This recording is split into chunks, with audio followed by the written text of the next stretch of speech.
Kisah nyata ini diangkat dan difilmkan sesuai dengan cerita aslinya.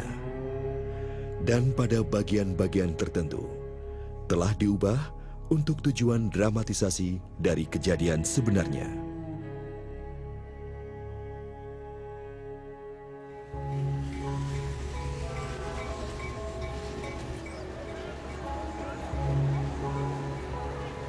Hidup itu layaknya sebuah perjalanan, di mana ada banyak sekali perhentian di sepanjang jalan itu. Terkadang berliku, kadang terhalang rintangan. Tapi ada kalanya indah dan terjadi hal-hal yang tidak terduga. Inilah sebuah perjalanan, jalan hidup saya. Nama saya Dini Widyaningtyas. Saya bukanlah seorang aktris, tetapi sayalah Dini yang sebenarnya. Dalam cerita ini, perjalanan dimulai.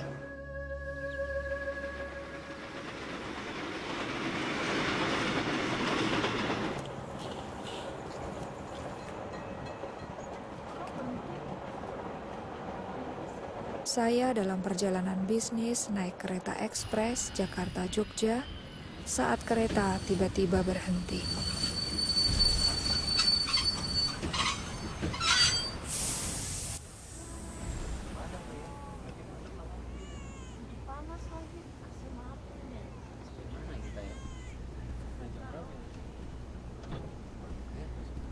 Permisi, Pak. Kenapa kereta api berhenti? Aduh, saya tidak begitu tahu, Bu. Ya, mungkin ada sedikit kerusakan pada mesin. Lalu kapan tahunya, Pak? Saya tanya dulu sama masinis, Bu. Bapak kembali lagi kan, Pak? Kalian lihat kan? Kita sepanjang hari bisa berhenti di sini. Saya juga jamin nih AC-nya pasti mati. Kita kehabisan udara. Duh, mana panas lagi. Mbak lagi lihat apa? Mereka tidak akan menurunkan kita di sini kan, Mbak? Bayangkan. Apa? Membayangkan apa? Saya dibesarkan di tempat ini. Oh, jadi Mbak tahu kita berada di mana sekarang ini? Gombong. Gombong? Aduh, saya dijemput adik saya di Jogja. Jam berapa ya sampai sana? Aduh, mana sih konduktor itu? Kok nggak balik, Pak?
Keluarga Tejo Kurniawan.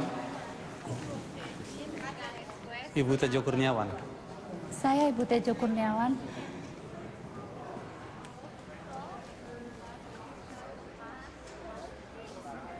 Pak Tejo mengalami serangan jantung. serangan jantung. Bagaimana mungkin, Dok?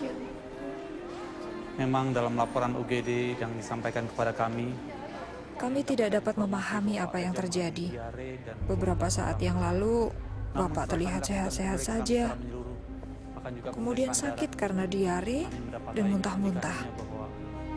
Beberapa jam setelah dibawa ke rumah sakit, Bapak alami serangan jantung, lalu meninggal. Bapak meninggal begitu saja.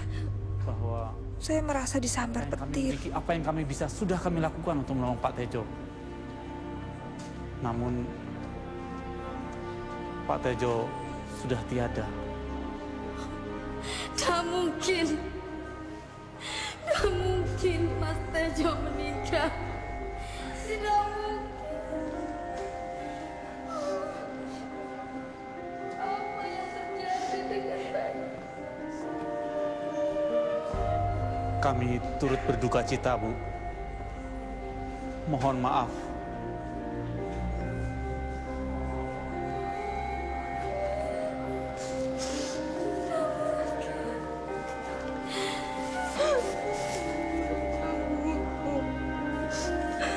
Aku tidak bisa menerima keadaan.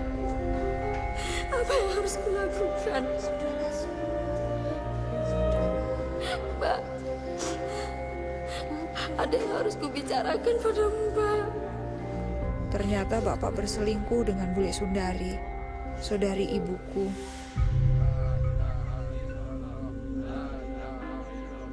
Dia sedang hamil 8 bulan saat Bapak meninggal.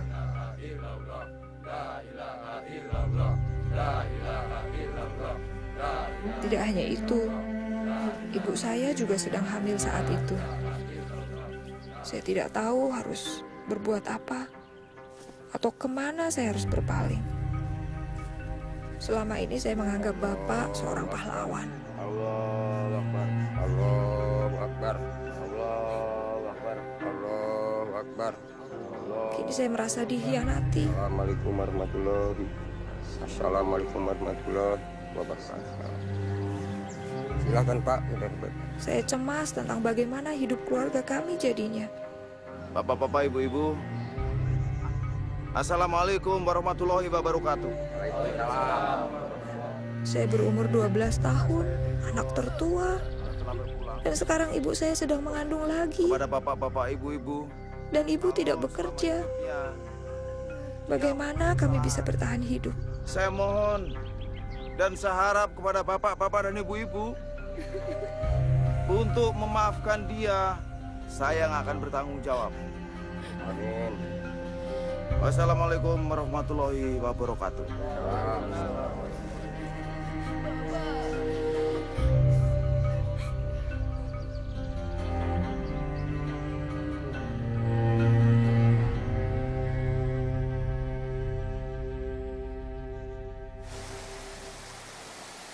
Saya pikir Bule Sundarilah yang paling menderita. Meskipun saat itu saya tidak berpikir begitu. Karena perselingkuhannya dengan bapak saya, kehamilannya adalah aib. Karena itu dia pergi meninggalkan Gombong dan tidak tahu pergi kemana. Meski begitu, aku sudah menasihati Wulandari. Terus gimana Mbak Yu? Sebenarnya aku katakan bahwa aborsi akan menjadi salah satu jalan untuk mengatasi semua permasalahannya. Kita kan harus berpikir secara realistis, toh? Udah dengar belum Mbak Yu? Apa? Mas Tejo itu loh, punya garwa simpenan. Istri simpenan? Iya. Yang di Kota Kembang, penjahit itu loh. Dari mana sampean tahu? Atin Sanjaya, sepupunya yang kemarin datang ke sini. Sepupu yang mana, Mbak Yang Yu? itu loh yang sempat nikah sama sopir taksi. Oh. Sebentar. Aku dengar ya, bisnis peternakan ayam tarung Masku itu laku dijual dengan harga bagus. Iya kan? Tentu saja istrinya punya uang banyak tuh. Belum lagi soal studio fotonya itu. Itu. Kok nggak pernah tahu? Tejo Masmu itu taunya juga juru foto ulung toh? Enggak, Masku itu Tejo itu banyak kaliannya, banyak nih. Banyak. Terutama soal wanita kan? Oh, siapa yang nggak kenal sama Tejo Kurniawan? Wah, di setiap tempat dia bisa menaklukkan wanita itu. Ya, kita lihat saja nanti bagaimana nasib keluarga itu. Tapi yang saya paling sedihkan adalah Sundari. Bagaimana dengan nasib Sundari, ya kan? Aku tahu itu. Paling juga nanti dia datang ke rumahmu, mengetuk pintu dan minta pertolonganmu. Habis kepada siapa lagi dia mau minta pertolongan? Masa sama aku kan ya nggak mungkin. Ya. Saya pikir juga begitu. Dia pasti akan datang ke rumahku. Tapi kalau dia ketemu dengan istriku, aku tidak bisa berbuat apa-apa.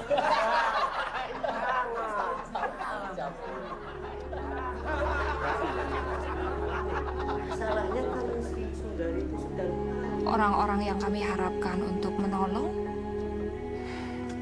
malah mengatakan hal-hal yang menyakitkan hati. Saya nggak tahu waktu itu harus berbuat apa. Saya pikir hanya Tuhan yang bisa menolong kami. Kamu kan masih kecil, Mbak, waktu itu. Ya, saya tidak pernah ke lapangan itu lagi. Sampai akhirnya uang pensiun Bapak cair, kami pindah ke Semarang. Ibu buka toko kecil di rumah baru kami untuk memenuhi kebutuhan hidup. Namun itu benar-benar sebuah perjuangan. Sampai akhirnya ibu memutuskan menyerahkan 2 adik perempuan dan 1 adik laki-lakiku diadopsi oleh orang lain. Saya juga dengar keadaan Bule Sundari bertambah buruk.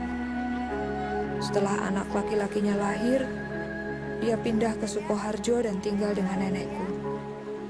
2 tahun berlalu, itu tahun-tahun yang sulit untuk dilalui.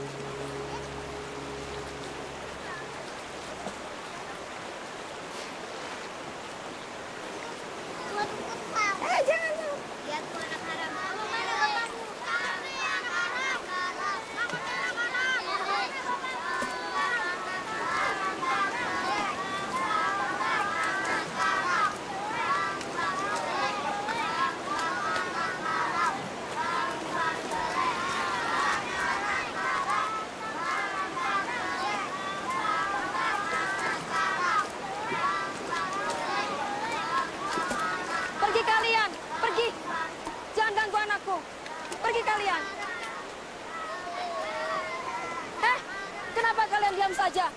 Itu kan anak-anak kalian. Jadi begitu cara kalian mendidik dan membesarkan anak-anak kalian. Anak kalian yang haram, bukan anakku. Hei, tidak ada yang nyuruh kamu bawa masalahmu ke sini, tahu? Maksudmu, kamu mau mendidik kami? Bagaimana kami harus mendidik anak-anak kami? Hah? Lalu siapa yang mendidik kamu supaya kamu tidur dengan setiap laki-laki yang kamu temui? Paling tidak, aku menunggu sampai menikah untuk punya anak. Tidak seperti kamu.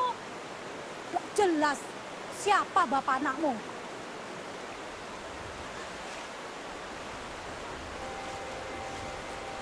Siapa bapak anakmu?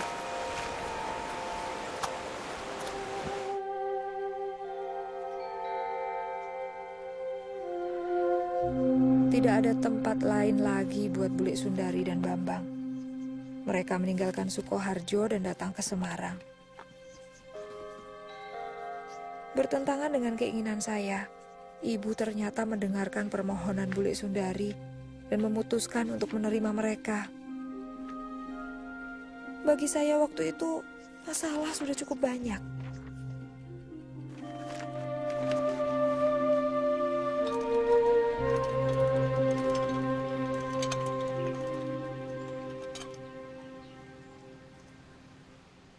Nanti aku tolong ambilin jemuran ya, Nar. Pergi sana. Ngapain di sini? Bilang pergi. Kamu tahu enggak? Tuh benci sama kamu.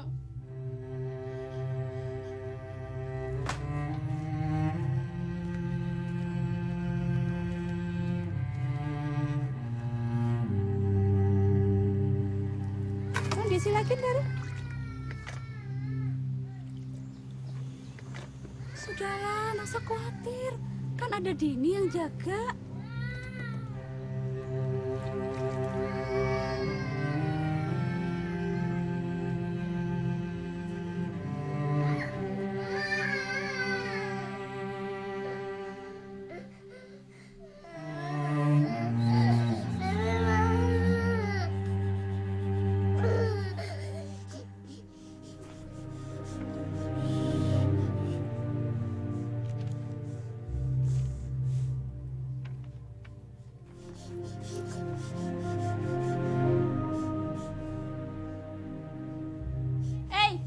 Buku diari siapa itu?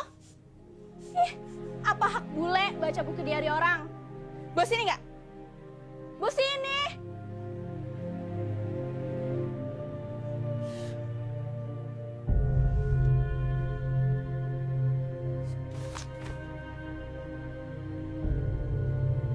Ketika saya lihat Bule Sundari baca buku harian saya nggak tahan lagi. Lagi pula, hal-hal kejam yang saya tulis tentang dia dan Bambang benar kok. Setidaknya benar bagi saya. Akhirnya, saya mengatakan kepada ibu untuk memilih saya atau mereka. Mestinya saya senang Bule Sundari sama Bambang kembali ke Sukoharjo. Tapi kemudian kemarahan saya kepada mereka beralih kepada ibu. Saya tahu ibu akan menikah lagi. Itu sebuah keputusan yang tidak dibicarakan dengan seorang pun di dalam keluarga. Dan saya mulai berpikir, apa gunanya sholat 5 waktu? Atau nggak boleh bohong di sekolah? Atau apa gunanya menjauhkan diri dari dosa? Kalau akhirnya toh saya tidak bisa masuk surga karena tidak dapat memaafkan ibu. Semuanya itu membuat saya marah. Sampai akhirnya saya berkesimpulan untuk tidak lagi peduli pada agama. Saya tidak peduli dengan sopan santun. Saya hanya ingin bebas. Saya ingin melakukan apa saja yang ingin saya lakukan. Dan saya memutuskan tidak seorang pun dapat menghalangi saya, termasuk agama.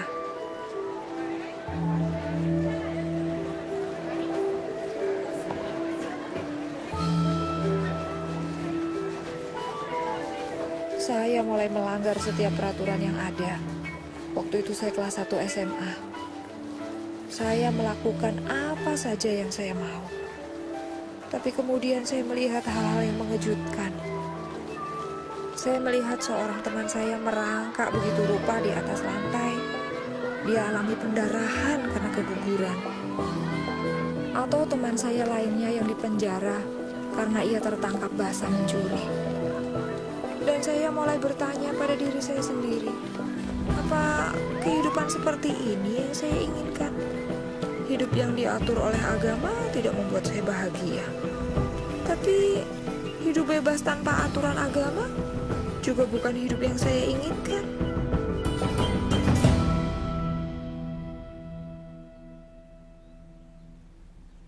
Kemudian Ramadan tiba.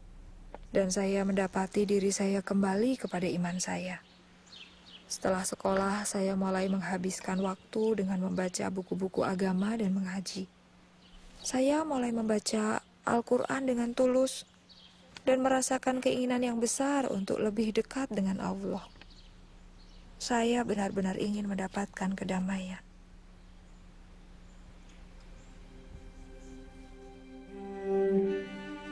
Saya mulai mempersiapkan diri untuk sholat tahajud. Saya ingin menanyakan banyak hal kepada Tuhan. Dan saya punya keyakinan yang kuat bahwa apapun yang saya minta malam itu, Tuhan akan mendengarkan saya dan memberikan jawabannya. Allahu Akbar.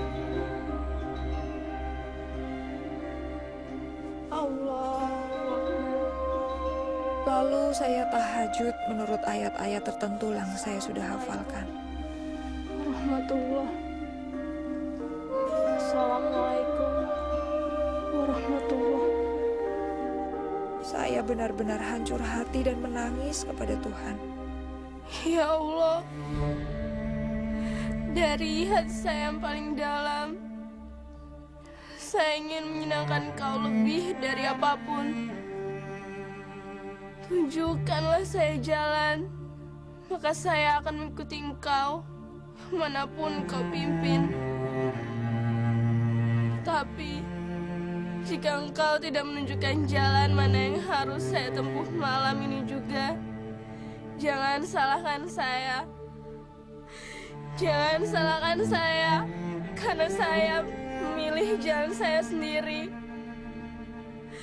Namun, jika Engkau menunjukkan siapa dirimu dan apa yang Kau inginkan dari diri saya, maka saya akan mengikutimu kemanapun Kau membawa saya.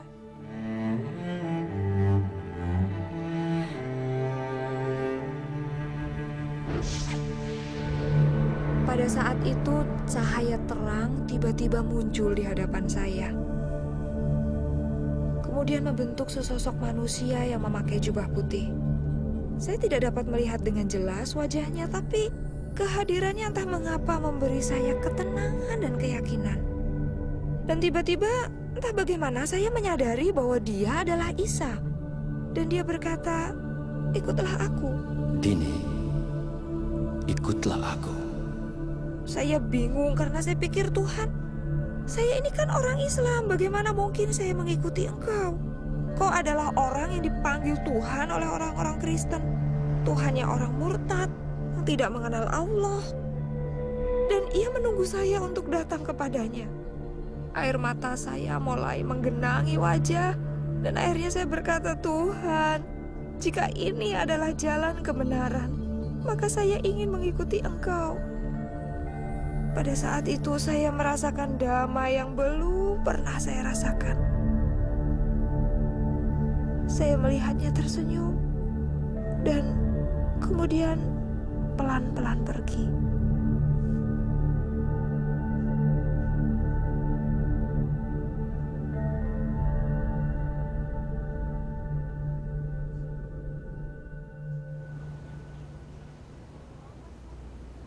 Saya harap saya nggak menyinggung perasaan Mbak. Apapun yang terjadi, pasti sangat mempengaruhi kehidupan Mbak. Saya tidak akan pernah sama lagi. Saya benar-benar berubah sejak hari itu. Saya mengerti. Lalu apa kelanjutannya, Mbak? Saya mulai mencari orang Kristen. Di desa saya tidak ada satu orang pun orang Kristen. Tapi di desa seberang ada. Saya mulai ke sana. Mula-mula mereka takut karena saya meminta satu Alkitab pada mereka. Tapi kemudian mereka memberikannya dan saya mulai membacanya. Semuanya itu saya masih berusaha untuk sembunyikan dari ibu. Tapi nggak lama kemudian ibu tahu. Serang ibu pasti tahu apa yang terjadi, Mbak. Lalu apa kelanjutannya? Ya, ibu minta saya berubah. Dia menangis. Dia merasa gagal sebagai seorang ibu. Dia pikir saya masih marah dengan pernikahannya. Dan dia pikir saya masih balas dendam. Dan anggota keluarga yang lain? Hei! Terkutuk kamu! Kamu sudah bukan anggota keluarga ini lagi! Arif, jangan terlalu kasar. Dia masih perlu waktu untuk memikirkan kembali. Tapi dia sudah diberikan cukup banyak waktu untuk memikirkan ini kembali. Cukup! Cukup! Aku telah berjanji kepada Tuhan. Jikalau Ia telah menunjukkan jalan itu kepadaku, aku akan menurutinya. Aku tidak bermaksud untuk melukai siapapun di ruangan ini. Tapi aku telah membuat keputusan. Duh, Dini. Ibu dan ayahmu juga sudah membuat keputusan. Sebagai orang Islam, yang sekaligus orang Jawa, mempunyai tanggung jawab dan kewajiban yang sangat berat, yaitu membesarkan dan mendidik anak-anaknya. Kewajiban anak-anak adalah menghormati, tunduk, dan taat kepada orang tuanya. jika kamu masih tetap saja senantiasa memilih jalan hidupmu sendiri dalam soal agama, maka kamu juga harus bertanggung jawab untuk hidupmu sendiri. Kamu tahu apa artinya itu? Kamu harus mencari uang sendiri untuk segala sesuatu. Makan, sekolah, tempat tinggal, semuanya. Semuanya. Duk, Dini, maksud pamanmu itu berarti kamu sudah tidak lagi mempunyai hak untuk meminta segala sesuatu pada orang tuamu. Mengerti? Nah, sekarang ambil barang-barangmu dan pergi.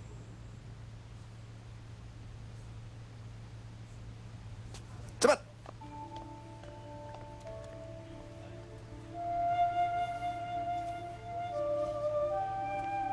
Aduh, sini.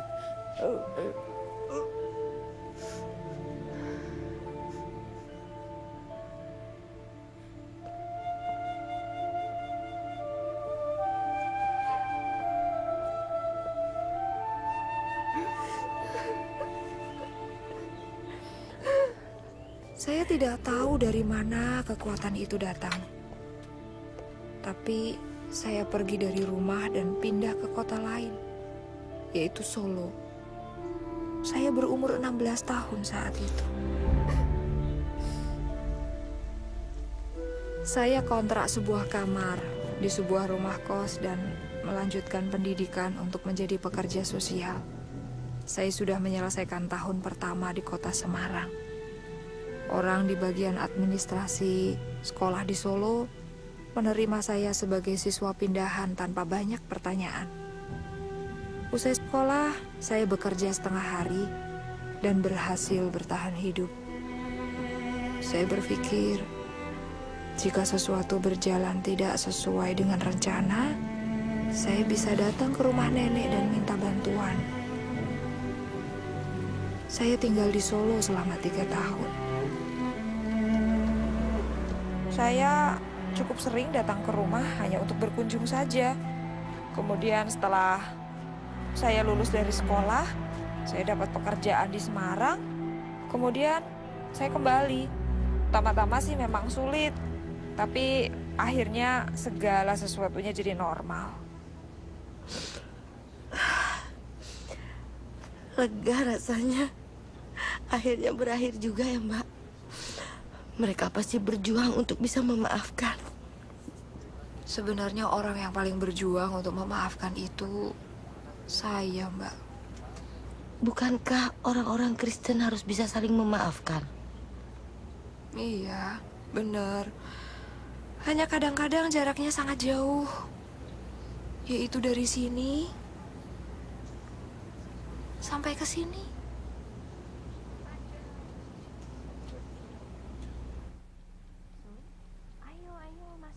Silakan duduk. Nggak usah repot-repot, Mbak. Kamu kelihatannya capek sekali. Ya, saya nggak capek, cuma khawatir. Mbak, aku pikir kalau kami pindah kemari, Bambang akan berubah.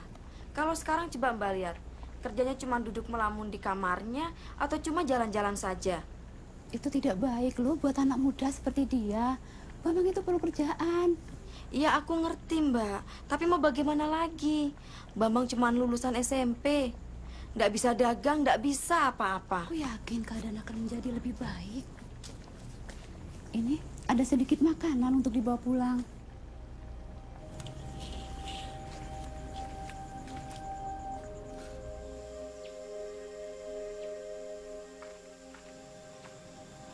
Assalamualaikum.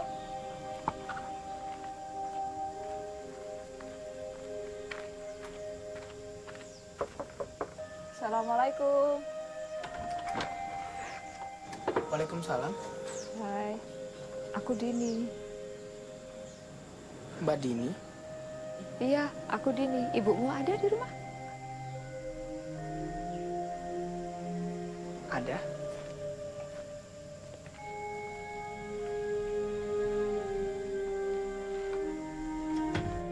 Bu, Mbak Dini datang.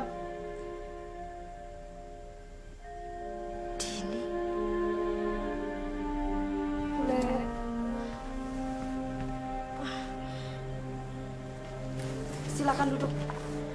Din, mau minum apa, Din? Nggak usah repot-repot, Bule. Beberapa hari lalu, saya dengar pembicaraan Bule sama Ibu. Saya nggak tahan. Maafkan saya. Perlakuan saya selama ini begitu buruk pada kalian. Maafkan saya. Sudahlah, Din. Saya begitu malu.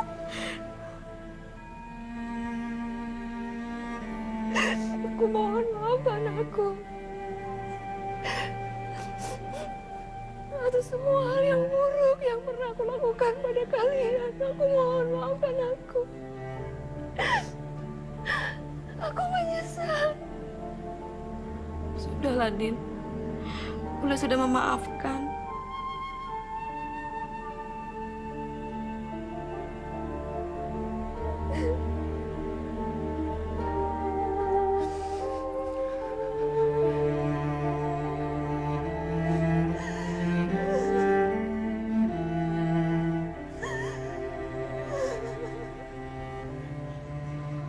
Saya mengajak Bambang ke Jakarta.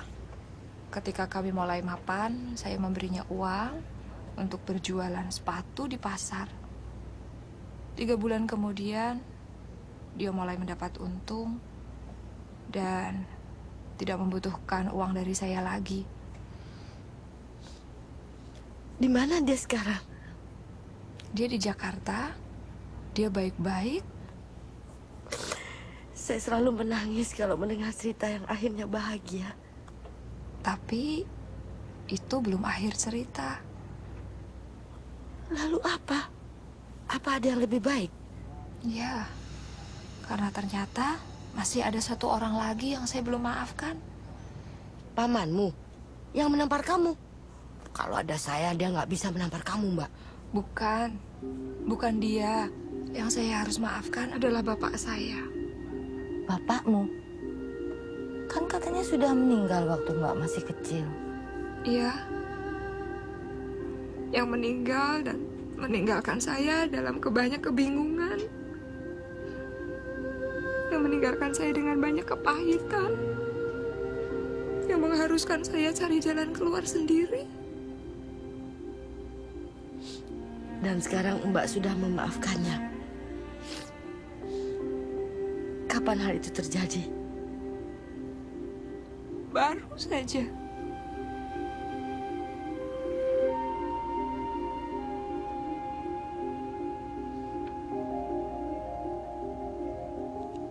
Mbak lihat kuburan di seberang jalan sana? Iya, saya melihatnya. Bapak saya dikuburkan di sana. Sampai kereta berhenti tadi. Sikap saya yang tidak mau memaafkan Bapak ikut terkubur juga di situ. Tapi Tuhan itu Maha Pengasih. Tuhan tidak menghendaki saya mengambil sikap sesuai pengertian saya sendiri. Tuhan berkata kalau kita ingin dosa kita diampuni, kita juga harus memaafkan orang-orang yang bersalah pada kita.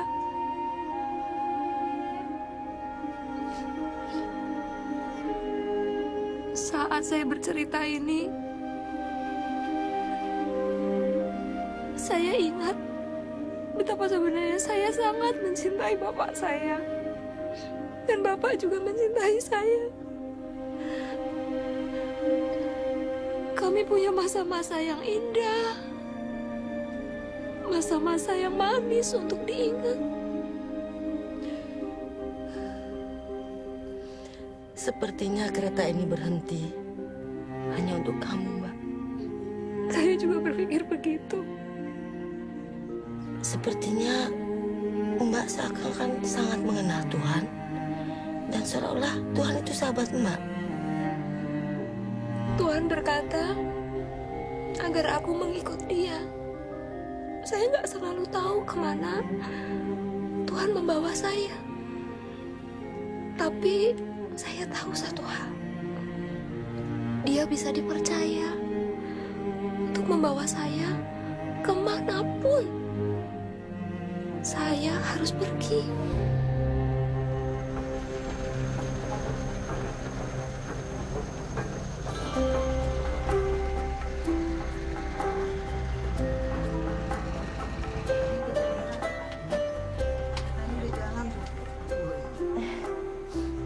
Akhirnya jalan juga, Mbak. Iya. Kita berangkat. Iya, kita berangkat. AC-nya juga nggak dimatiin. Nggak dimatiin. Saya pikir ceritanya berakhir di sini sekarang. Atau marah baru mulai. Apa yang ini akan berakhir lebih bahagia? Mbak lah yang harus kasih tahu akhirnya itu pada saya.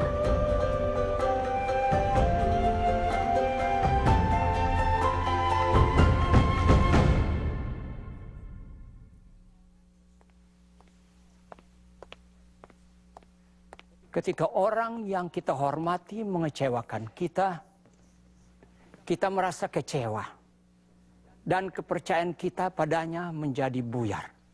Karena orang yang kita kagumi ternyata tidak seperti yang kita bayangkan. Yang lebih buruk lagi, kita memendam kepahitan.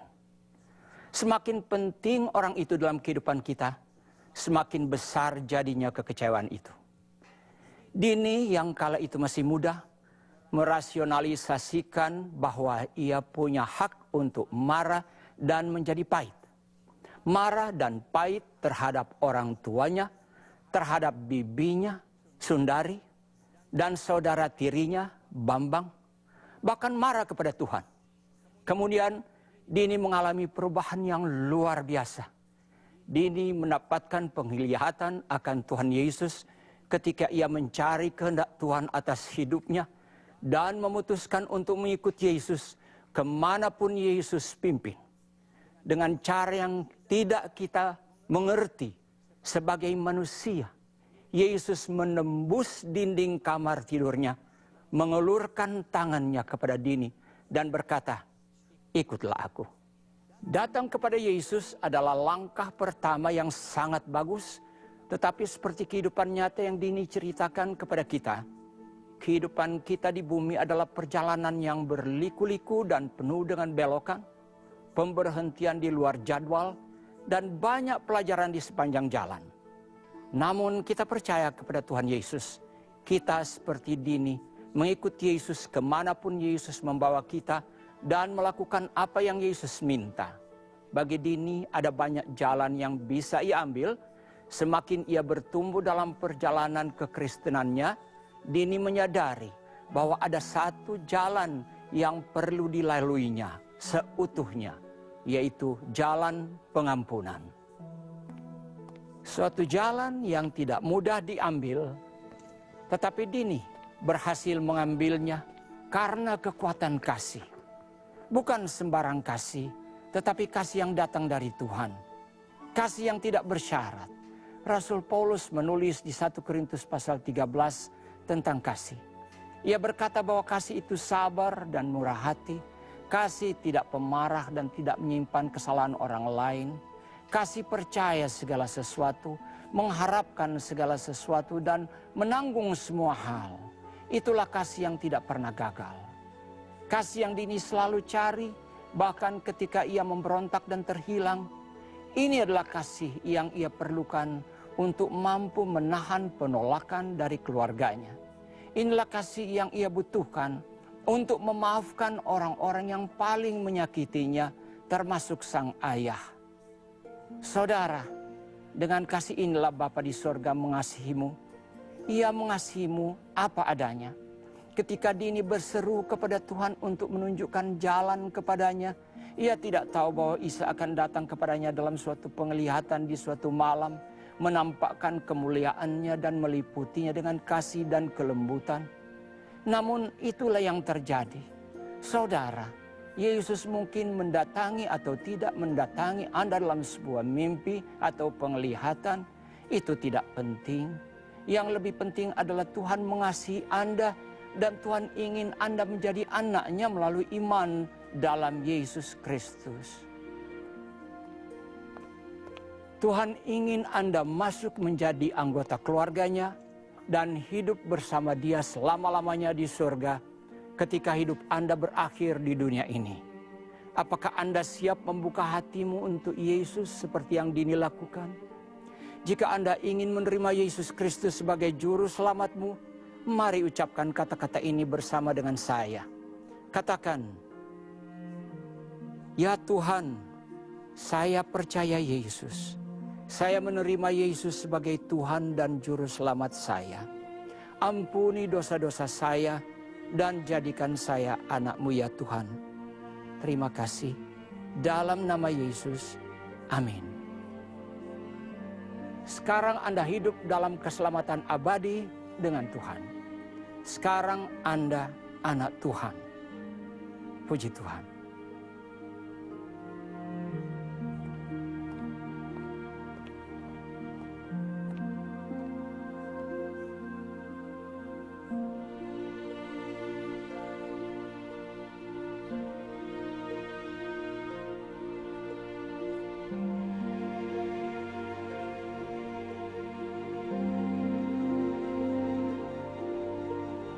Thank you.